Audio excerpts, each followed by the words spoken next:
So in this training, what we're going to be talking about is how we set up a universal trigger.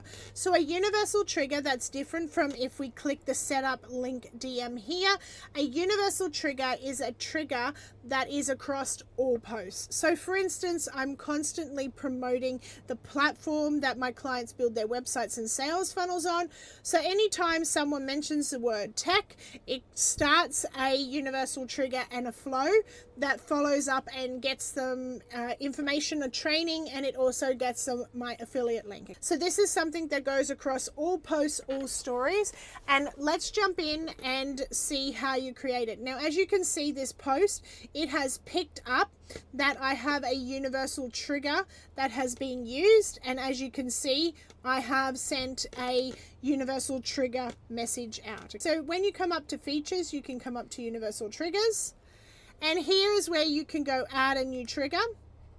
And as you can see, it looks very similar to this one that we set up before, with the only difference being that it has an extra thing that talks about where to placements. Okay, so again, what you're going to do is you're going to choose, do you want a button template where you're going to send a link that is trackable? Obviously, if you have a website that can track the people clicking on the link, it can track opt-ins and sales, you don't need to worry about that. So I use a message template by standard because it looks like a message that I typed up myself, and I always want my messages to feel like something that isn't a bot sending out a message. It just helps to warm people up a bit better. So it's the same thing that we did before.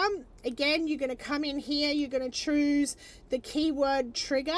In this case, you can't trigger it for all comments. You can only do that by choosing next post in the features and setting that apply to all posts going forward. But this is where you type it in. Now you can click exclude keywords, and you can put, you know, the keywords that you want it to exclude. And obviously I don't want it sent once per user. I want it sent, if they comment today, it sends it. If they comment next week, it sends it. Then, of course, you go to placements. This is where if people comment on your stories, if they comment on your posts, your reels, your lives, your ads, you may as well leave all of this ticked because you don't want to miss anything. Now, the other thing is your settings. It's the same as everything that we went over in the other training. So you can have the delay on the message, you can have a comment auto reply. Now obviously you can set up generic ones under features, comment auto reply.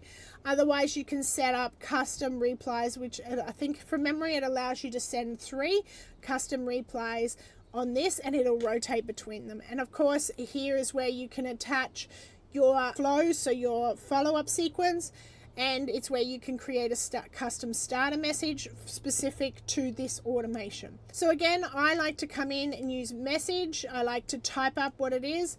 If you're going to be using this style of message, maybe you have a welcome, a way you sign off your messages, certain emojis, you can have all of that and you can make that save as a template. So really, really simple. Like I said, once you understand, so go back to the setup training of a basic one, and I will put the link in the description of this video, but it shows you everything you need to be able to set up this kind of trigger as well. Like very simple, very uniform, very easy to do.